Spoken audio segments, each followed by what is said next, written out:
April 23 അരുണിൻ്റെ പിറന്നാൾ. അപ്പോൾ നമുക്കൊന്ന് പോയിട്ട് വിഷ് ചെയ്താലോ? പാപ്പതി എൻ്റെ കയ്യിലൊരു ഗിഫ്റ്റ് ഉണ്ട്, അതാ അവിടെ എത്തിയിട്ട് കാണിച്ചു തരാം കേട്ടോ.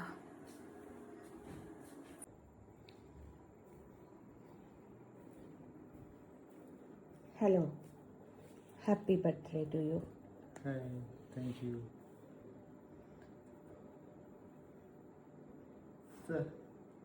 ഇതിപ്പോ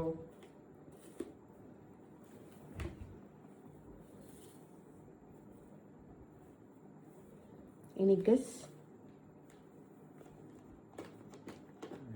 മല. മലയല്ല, പുഴ. ആ കഴുത്തം കാണിക്ക്, കഴുത്തം കാണിക്ക്. എത്ര എണ്ണ ഉണ്ട് കഴുത്തിൽ?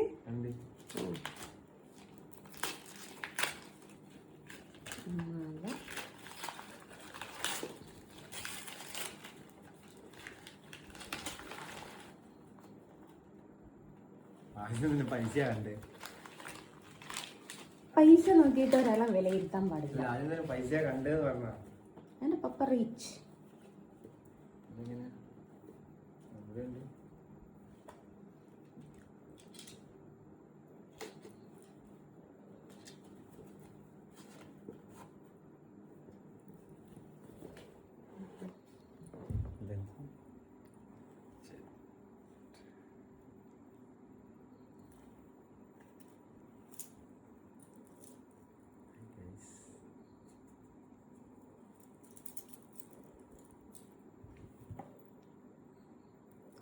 ഒന്ന് വിഷ് ചെയ്താൽ തിരിച്ചൊരു താങ്ക്സ്. താങ്ക്സ് പറഞ്ഞല്ലോ, ഞാൻ അപ്പൊ തന്നെ താങ്ക്സ് പറഞ്ഞിട്ടുണ്ട്.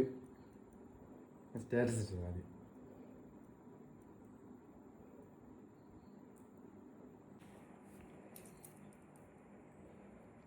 പ്രതീക്ഷിച്ചിനോ? ഞാൻ ഇന്നലെ ഒരു ഷർട്ട് വാങ്ങി കൊണ്ട കൊടുത്ത്. അത് സന്തോഷേട്ടൻ്റെ വക ഗിഫ്റ്റ് ആട്ടോ. ഷർട്ട്. താങ്ക് യു സന്തോഷേട്ടാ. അപ്പോ ഒന്നാമത് ഞാൻ വാച്ച് കേട്ടില്ല, പക്ഷെ ഇപ്പൊ കുറച്ചു കാലായി ഭ്രാന്ത്. അതും നടക്കാത്ത വാച്ച്. ആർക്കൊരു മിനിറ്റ് സെലക്ട് ചെയ്ത് തരാന്ന് വല്ല ഗസ് ഉണ്ടോ? മറ്റേ ചേച്ചിയാ? Any guess? പാത്തു. പിന്നെ ഒരു ക്ലൂ തരാം. നീ ഇന്ന് കണ്ടീനു. ഇന്ന് കണ്ടീനു. കണ്ടീനു. അബി. കിച്ചു. കിച്ചു. കള്ള എന്നോട് പോലും പറഞ്ഞില്ലല്ലോ. കിച്ചുവിൻ്റെ സെലക്ഷൻ എനിക്കറിഞ്ഞൂടാ. ഞാൻ ദുൽക്കിനെ വിളിച്ചു ചോദിക്കും, ഫോൺ എടുത്തില്ല. നേരെ കിച്ചുവിനെ വിളിച്ച്. കിച്ചുവിൻ്റെ സെലക്ഷനാ. ഒരാളുടെ ഒരു ഡയലോഗ് ഉണ്ടായി ഇന്നലെ ഞാൻ പറഞ്ഞിനോ? ആളെ പേര് പറയരുത്. ഗിഫ്റ്റ് തന്ന ഞാൻ സൈഡില്. അച്ഛനെന്ത് തന്ന്? അമ്മ എന്ത് തന്ന്? മുണ്ട് ഒരു ഇങ്ങനെയാണേ.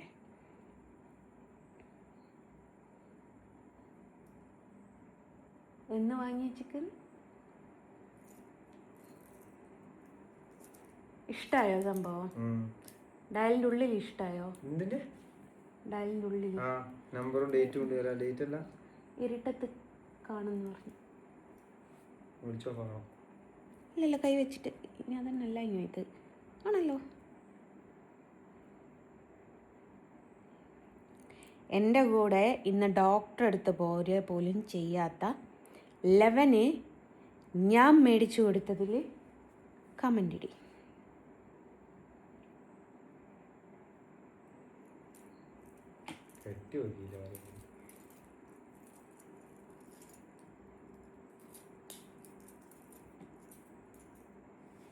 കുറയ്ക്കാൻ പറ്റും. വാച്ച് വീഡിയോ കൊടുത്താൽ മതി.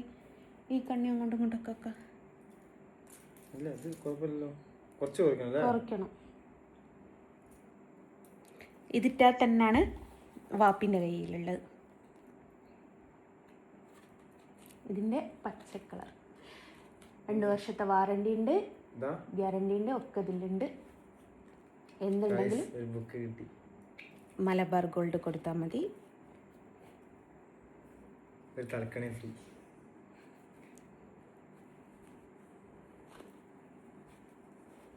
Thank you.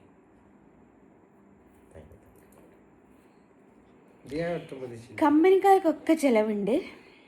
എന്ത് ഞാൻ ആർക്കാ കൊടുത്ത്?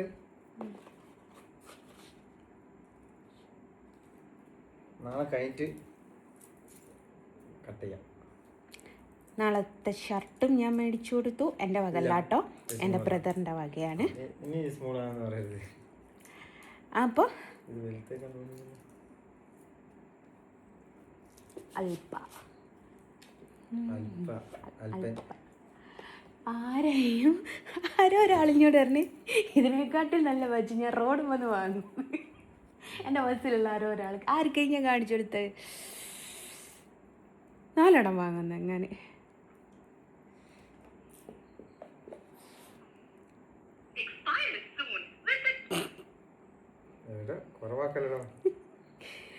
എൻ്റെ ഡാറ്റ കഴിയാനായിക്ക്. അങ്ങനെ മുത്തശ്ശനാവാൻ പോവുക. അല്ല, മുത്തശ്ശൻ എന്ന് പറയുമ്പോൾ തെറ്റിദ്ധരിക്കും.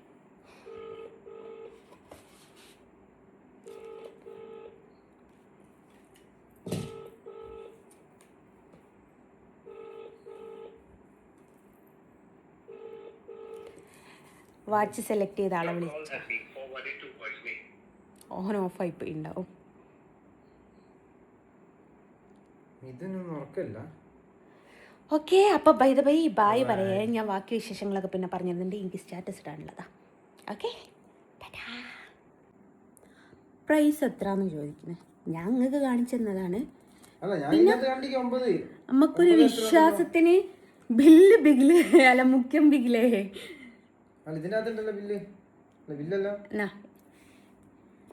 ഏറ്റവും വാങ്ങും മലബാർ ഗോൾഡ് ആൻഡ് ഡയമണ്ടിന് ഒരു പരസ്യം ആയിക്കോട്ടെ. ഞാൻ പുറത്തുനിന്ന് ഇടുന്ന വാങ്ങണ്ടായിരുന്നു വാങ്ങിയത്. വാപ്പിൻ്റെ ഇപ്പോൾ കുറേ കാലമായില്ലേ.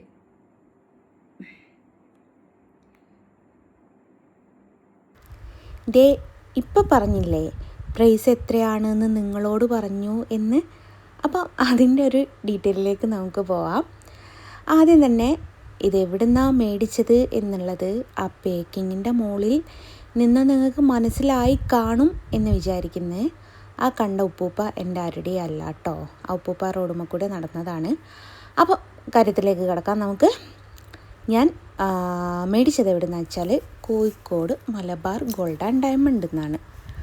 അപ്പോൾ ഇതിൻ്റെതായ കമൻറ്റ് വരും, മലബാർ ഗോൾഡിൽ വാച്ചോന്ന്. അതേ, മലബാർ ഗോൾഡിൽ പുതുതായിട്ട് നല്ല കേട്ടോ, ഓപ്പൺ ചെയ്ത് കുറച്ച് കഴിയേ അവിടെ ഒരു വാച്ചിൻ്റെ സെക്ഷനും അവർ ഓപ്പൺ ചെയ്തിട്ടുണ്ട്. ഒരുപാട് കളക്ഷൻ ഉണ്ട് കേട്ടോ, ഇഷ്ടം പോലെ കളക്ഷനും. അതിലേറെ പറയേണ്ട ഒരു കാര്യം ഒട്ടുക്കമ്മലത്തെ പൈസയും കേട്ടോ. പക്ഷേ നമ്മുടെ ഏതൊരു റേഞ്ചിനും അവിടെ ഉണ്ട് കേട്ടോ. 2000 തൊട്ടിട്ട് 2 lakh വരെ അവിടെ ഉണ്ടല്ലോ. 2 lakh ആണോ മിനിമം ഏറ്റവും ടോപ്പ് എന്ന് എനിക്കറിയില്ല. 2000 തൊട്ടിട്ട് കുട്ടികളുടെ വാച്ച് അവിടെ തുടങ്ങുന്നുണ്ട് കേട്ടോ. പക്ഷെ ഒരുപാട് കളക്ഷനും കാര്യങ്ങളൊക്കെ ഉണ്ട് അവിടെ. അപ്പം ഞാൻ മലബാറിന്ന് വാച്ച് മേടിക്കാൻ തീരുമാനിച്ചത് എന്തുകൊണ്ടാണെന്ന് വെച്ചാൽ, ഒരു 3 വർഷങ്ങൾക്ക് മുമ്പേ വാപ്പാക്ക് മലബാർ ഗോൾഡ് ആൻഡ് ഡയമണ്ടിന്ന് ഒരു വാച്ച് മേടിച്ചിട്ടുണ്ടായിരുന്നു വാപ്പയുടെ പിറന്നാളിന്. അത് കുറച്ചും കൂടി ഒരു റേഞ്ച് ഉണ്ടായിരുന്നു കേട്ടോ. അപ്പോൾ നിങ്ങൾ വിചാരിക്കുക ഇവന് റേഞ്ച് കുറവുള്ളതും വാപ്പാക്ക് റേഞ്ച് കൂടുതലുള്ളതും എന്നൊന്നും അങ്ങനെ പറയാൻ പറ്റില്ല. ബാപ്പയെന്നും ബാപ്പയല്ലേ ബാപ്പ എന്ന് നമ്മൾ ചോദിക്കേണ്ടതല്ലേ. അപ്പം ബാപ്പാക്കായതുകൊണ്ട് കുറച്ചും കൂടി ഒരു റേഞ്ചിലുള്ളത്. അപ്പോൾ ഞാൻ പറഞ്ഞില്ല ഇവന് ഏത് റേഞ്ചിലാണ് ഞാൻ മേടിച്ചതെന്ന് പറഞ്ഞോ, ഓർക്കുന്നില്ല കേട്ടോ. ഏതായാലും അതിലേക്ക് പോവുകയാണ്. അപ്പോൾ ഇത്രയും കളക്ഷനും കാര്യങ്ങളൊക്കെ ഉണ്ട്. അപ്പം നിങ്ങൾ കണ്ട വാച്ച് ദേ ഇതാണ് ഞാൻ എടുത്തിരിക്കുന്നത്. അപ്പോൾ പ്രൈസ് ദേ കണ്ടോളൂ, കാണാത്തവരുണ്ടെങ്കിൽ കണ്ടോളൂ, 9000 രൂപയാട്ടോ. അപ്പം എന്താ പറയുക, അത് വലിയ പൈസയല്ല എന്ന് നമുക്ക് പറയാം. വാച്ച് കെട്ടുന്ന ആൾക്കാരുടെ ഇത് വെച്ചിട്ട് ഇതിൻ്റെ താഴെ എന്തായാലും കമൻറ്റ് വരും, ഇതൊരു പൈസയാണോ എന്ന് ചോദിച്ചിട്ട്. പക്ഷേ സാധാരണക്കാർക്ക് ഇതൊക്കെ ഒരു പൈസയാണ് അല്ലേ. അപ്പം ഞാൻ ഇതാണ് എടുത്തിരിക്കുന്നത്. സെലക്ട് ചെയ്തതൊക്കെ അരുണിൻ്റെ ഒരു കമ്പനിക്കാരനാട്ടോ. കാരണം എനിക്ക് വാച്ചിൻ്റെ ABCD അറിയാത്ത ഒരാളാണ് ഞാൻ സ്കൂളിൽ പഠിക്കുന്ന കാലത്തെങ്ങാണ്ടും വാച്ച് കിട്ടിയിട്ടുണ്ട് എന്നല്ലാതെ പിന്നീട് ഞാൻ ഈ സാധനവുമായിട്ട് യാതൊരു ബന്ധവും ഇല്ല കേട്ടോ. എനിക്ക് സമയം പോവുക എന്ന് പറയുന്നത് അതങ്ങ് നിർത്തി വെച്ചാൽ പോരെ. പിന്നെ ഇത് എവിടെ ഒരു മിറർ കണ്ടാലും ഒരു വീഡിയോ മുഖ്യം ബിഗിലേ, അത് പോട്ടെ. അങ്ങനെ നമ്മുടെ വാച്ച് പേക്ക് ചെയ്യാൻ നോക്കുകയാണ്. ഞാൻ ആദ്യം എന്നോട് പറഞ്ഞു ഗിഫ്റ്റ് ആക്കിയിട്ട് തരാമെന്ന് പറഞ്ഞപ്പോൾ ഞാൻ വിചാരിച്ചു മറ്റേ ഫാൻസിയിലൊക്കെ ഉള്ള മാതിരി തിളങ്ങുന്ന പേപ്പറിലൊക്കെ ആയിരിക്കും എന്ന് വിചാരിച്ചിട്ട് ഒരു കൊടുക്കുമ്പോൾ അതിൻ്റേതായിട്ടുള്ളൊരു ഭംഗി കൊടുക്കണ്ടേ. അപ്പോൾ ഞാൻ പറഞ്ഞു വേണ്ട എന്ന് പറഞ്ഞപ്പോൾ എന്നോട് പറഞ്ഞു നീ വിചാരിച്ച പോകണമൊന്നുമല്ല, നമ്മളൊന്ന് പേക്ക് ചെയ്ത് വെക്കുക എന്നു. അപ്പോൾ പേക്ക് ചെയ്ത് കഴിഞ്ഞപ്പോഴാണ് ആ ചേട്ടൻ പറഞ്ഞതിൻ്റെ ലത് എനിക്ക് മനസ്സിലായത് കേട്ടോ. നല്ല ഭംഗിയുണ്ടായിരുന്നു. മലബാറിൻ്റെ എംബ്ലമൊക്കെ വെച്ചിട്ട് ഭയങ്കര രസമായിരുന്നു കേട്ടോ അത്. അപ്പോൾ ഈ പറഞ്ഞതുകൊണ്ട് അത് പാക്ക് ചെയ്യണ്ടെന്ന് ഞാൻ വാശി പിടിച്ചെങ്കിലും പാക്ക് ചെയ്ത് കഴിഞ്ഞപ്പം എനിക്ക് സന്തോഷമായി. അങ്ങനെ ഈ വാച്ചിട്ട കൈകളാണ് ഈ ആളാരാന്ന് ഞാൻ ഇപ്പോൾ കാണിച്ചു തരാം കേട്ടോ. എനിക്കൊരു ഫ്രണ്ടുണ്ട്, ബിജിലി ചേച്ചിയുടെ ഫ്രണ്ടാണ് ഈ ചേട്ടൻ ഫ്രണ്ട്. വല്ലതും മനസ്സിലായോ ആവോ? മനസ്സിലായവരുണ്ടെങ്കിൽ കമൻ്റ് ഇടാതെ പോവുക, എന്നാൽ പിന്നെ എല്ലാവരും കയറി കമൻ്റ് ഇടുമല്ലോ. അപ്പം പാക്ക് ചെയ്യുന്ന ജസ്റ്റ് ഒരു വീഡിയോ എടുക്കണമെന്ന് ഞാൻ പറഞ്ഞു. ഇതിൽ കാണുന്നൊരു ഗ്രീൻ കളർ വാച്ച് കണ്ടോ? ആ മോഡലാട്ടോ എൻ്റെ ബാപ്പാക്ക് ഞാൻ മേടിച്ചിട്ടുണ്ടായിരുന്നത്. അത് ഇതിനെക്കാട്ടിലൊരു 10 രൂപ അധികം, അത്രയേ ഉള്ളൂ. 10 രൂപക്ക് 10 രൂപ തന്നെ വേണം കേട്ടോ. പക്ഷേ ഇവന് പിന്നെയും വാങ്ങിക്കൊടുക്കാം അങ്ങനെയോ അല്ല കേട്ടോ. വരെ നമ്മുടെ വാപ്പയുടെ വാല്യൂ ആർക്കും കിട്ടില്ലല്ലോ. 3 വർഷങ്ങൾക്ക് മുമ്പ് കേട്ടോ. അപ്പം പിന്നെ വാപ്പക്കന്നല്ലേ നല്ലത്. ഇവന് വാച്ച് കെട്ടാറില്ലായിരുന്നു കേട്ടോ. സത്യസന്ധമായിട്ട് ഇവൻ നേരത്തെ പറഞ്ഞത് പോകണം, ഇവൻ വാച്ച് കെട്ടാറില്ല. ഇപ്പം എന്തോ ഒരു വാച്ചിൻ്റെ ഭ്രാന്ത് വന്നിട്ടുണ്ട്. കൈച്ചീനും വളയൊക്കെ ഒരു കൈമലേക്ക് ഇട്ടിട്ട് ഒരു കൈമ വാച്ച് കെട്ടുന്നത് കണ്ട് അങ്ങനെ മേടിച്ചതാണ്. ഞാൻ എൻ്റെ ജീവിതത്തിൽ ആദ്യമായിട്ട് ഇവന് വാച്ച് മേടിച്ചു കൊടുക്കുന്നത്. പാപ്പാക്ക് പിന്നെ അങ്ങനെയല്ല കേട്ടോ. പാപ്പാക്ക് 2-3 എണ്ണം മേടിച്ചു കൊടുത്തിട്ടുണ്ട്. അപ്പോൾ നമ്മുടെ കഥയിലെ കഥാനായകൻ ചേട്ടൻ ഇതാട്ടോ. ഭയങ്കര എന്താ പറയുക, ഒരു പോസിറ്റീവായിട്ടുള്ളൊരു ചേട്ടന്. നമ്മളിപ്പോൾ ഞാൻ ചെല്ലുമ്പോൾ എനിക്ക് കുറേ ആദ്യമൊക്കെ വലിയ പ്രൈസിൻ്റെ എടുത്തിട്ടപ്പം ഞാൻ പറഞ്ഞു വേണ്ട, എനിക്ക് ലോ പ്രൈസ് മതി എന്ന് പറഞ്ഞപ്പം അങ്ങനെയൊക്കെ പറയുന്ന സമയത്ത് ചില സ്ഥലത്ത് ചില സെയിൽസ് ഗേളായാലും സെയിൽസ്മാൻ ആയാലും അവർക്കൊരു മുഖത്തിനൊരു വാടിച്ചയാണ്. പിന്നീട് അവർക്ക് സാധനങ്ങൾ അങ്ങോട്ട് കാണിച്ചു തരാൻ വലിയൊരു മ്ലാനത ഉണ്ടാവാറുണ്ട്. പക്ഷെ അങ്ങനത്തെ ഒരു ബുദ്ധിമുട്ടുകളും കാണിക്കാതെ ഞാൻ പറഞ്ഞു എനിക്കൊരു 10 രൂപ റേഞ്ചിൽ മതി എന്ന് പറഞ്ഞ സമയത്ത് അതിനെന്താ ഇങ്ങോട്ട് പോകുന്നുള്ളൂ എന്ന് പറഞ്ഞിട്ട് എനിക്ക് സകലതും കാണിച്ചു തന്നു. ആദ്യം ഞാൻ പറഞ്ഞല്ലോ വാപ്പാക്ക് മേടിച്ച ആ ഒരു റേഞ്ചിലൊക്കെ ആയിരുന്നു കാണിച്ചു തന്നത്. പക്ഷേ എനിക്ക് അത് വേണ്ട. ഞാൻ പറഞ്ഞല്ലോ, ഒന്നാമത് പൈസ പോകുന്നല്ല കേട്ടോ.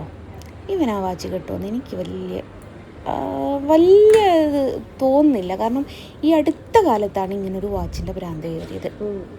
അത് മയത്ത് പൊളിക്കുന്ന കൂണ് പോലെ ആയിരിക്കും കേട്ടോ. എത്ര കാലം ഉണ്ടാവും എന്നുള്ളത് അറിയില്ലേ. അതുകൊണ്ടാണ് ഞാൻ പിന്നെ വലിയ പ്രൈസ് മേടിക്കാതിരുന്നത്. അങ്ങനെ ഞാൻ പൈസ കൊടുത്തതാണ്. ഈ ചേട്ടൻ്റെ അടുത്ത് കൊടുത്തു. ഈ ചേട്ടൻ ബില്ലാക്കി തരുമെന്ന് പറഞ്ഞു. ഞാൻ കൊടുത്തതിൽ 1000 രൂപ കൂടുതൽ. ഞാൻ എണ്ണിയത് തെറ്റിയതാ. അപ്പോൾ ആ ചേട്ടനൊരു സംശയം, കൂടുതലാണോ കുറവാണോ എന്നുള്ളത്. അങ്ങനെ എന്നെ നോക്കുമ്പം 1000 രൂപ അധികമായിരുന്നു. എനിക്ക് തിരിച്ചു തന്നു കേട്ടോ. അങ്ങനെ ബില്ലൊക്കെ ആക്കി തന്നു. ഒരു ഷോപ്പർ വാങ്ങിയിട്ട് അതിലിട്ട് തരാമെന്നൊക്കെ പറഞ്ഞു. ഞാൻ പറയട്ടെ, നമ്മൾ ചില സ്ഥലങ്ങളിൽ പോകുമ്പം ചില സെയിൽസ്മാൻമാരുടെ പെരുമാറ്റം കണ്ടാൽ എടുത്തിട്ട് തറയിലിട്ട് ഒരുക്കാൻ തോന്നും. പക്ഷെ ചിലരുടെ പെരുമാറ്റം കണ്ടാൽ ഇവർ നമ്മുടെ കൂടപ്പിറപ്പായിരുന്നോ എന്നുള്ളൊരു ഫീലും തോന്നും. അതേപോലത്തെ ഒരു ചേട്ടനാട്ടോ ഇത്. ഭയങ്കര പോസിറ്റീവായിരുന്നു. ഞാനും ബോറടിച്ചിട്ടില്ല, ചേട്ടനും ബോറടിച്ചിട്ടില്ല. ഭയങ്കര സന്തോഷം. അങ്ങനെ സാധനങ്ങളൊക്കെ മേടിച്ചു. എന്താ വേറൊരു കവർ എന്ന് ചോദിക്കേണ്ട, അത് വേറൊരു സാധനം പറയാൻ താല്പര്യമില്ല. എല്ലാം നോക്കി എല്ലായിടത്തും പറയാൻ പറ്റുമോ? പൊങ്ങച്ചക്കാരി എന്നുള്ള പേര് വരുമല്ലോ. അങ്ങനെ ബർത്ത്ഡേക്കുള്ള സാധനങ്ങളൊക്കെ മേടിച്ചു. എല്ലാ വിശേഷങ്ങളും കണ്ടു എന്ന് വിചാരിക്കുന്നു. അപ്പോൾ എല്ലാവരോടും ബൈ പറഞ്ഞിട്ട് ബൈ ഫ്രം ജസ്റ്റ് സലീം.